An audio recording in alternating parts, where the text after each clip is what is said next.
fortnight, the online classes has been stopped due to some certain reasons. And today onwards, we are going to be starting some more classes. So here, these are the different type of classes. You can watch these videos at any time in your home.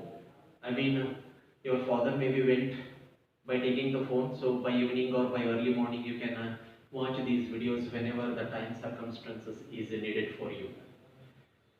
So since from the previous period, we have been started learning about this the principle and the process in the biotechnology. So there in the principle and the process of biotechnology, you have been studied the two principles of the biotechnology. Before that, you have been studied the definition of a biotechnology, and next is the principles of a biotechnology. Then you have been started studying about the tools used in biotechnology. In that tools, the first one comes about enzymes, that is the REN, endonuclease enzymes, restriction endonuclease enzymes, where these are the enzymes which were going to be cutting the desired gene at a particular sequence called as a palindromic sequence. You have been studying the different type of a palindromic sequence, at the same time the different type of ends, like a sticky ends as well as a blunt end. That is how the name is going to be given. Also you have been studied like E-core, R1, Val1, like such as the different types you have been studied.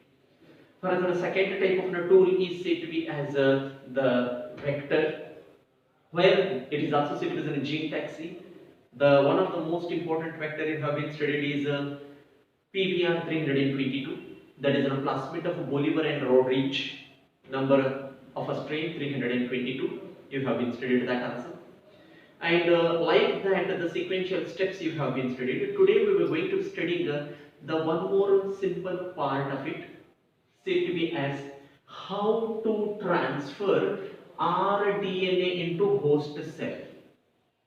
rDNA is nothing but recombinant DNA. You know very well that the steps of recombinant DNA we are studying actually. And at the end of this chapter, you will study the different type of steps of this rDNA, that is a recombinant DNA technology. So here in this clip, you will studying how the transfer of this recombinant DNA is taking place into the host cell. If it is a host cell is one more type of the tool you are going to be learn in the next clip. The different type of host cells are going to be using for the different, like a plant cell as well as an animal cell. There you are going to be learn it. So today we are going to be learning how this transfer of rDNA is taking place into the host cell, and this is taking place by three different modes. The first mode is heat shock treatment. It is said to be as a heat shock treatment. What do you mean by this heat shock treatment? As you know very well that this is the plasmid and this is the desired gene. Now we call it as an rDNA. So this rDNA is going to be transferring into the host cell. Consider this is a host cell. Consider host cell is E. coli bacteria if it is an animal cell, and Agrobacterium tumefacium if it is a plant cell. That we learn in detail later on during the study of this host cell.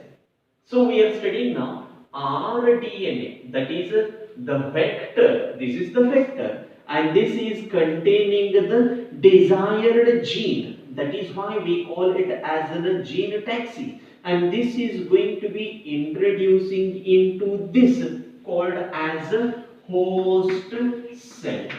And inside this host cell, this is a bacteria usually, and they are going to be introducing into the host cell as a bacteria, because this vector make into the multiple copies to produce its desired product.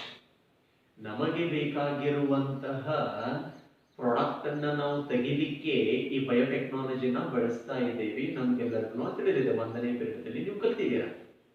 So ಅದನ್ನ ಇವಾಗ ಇಲ್ಲಿ ಕಲಿಯೋಣ.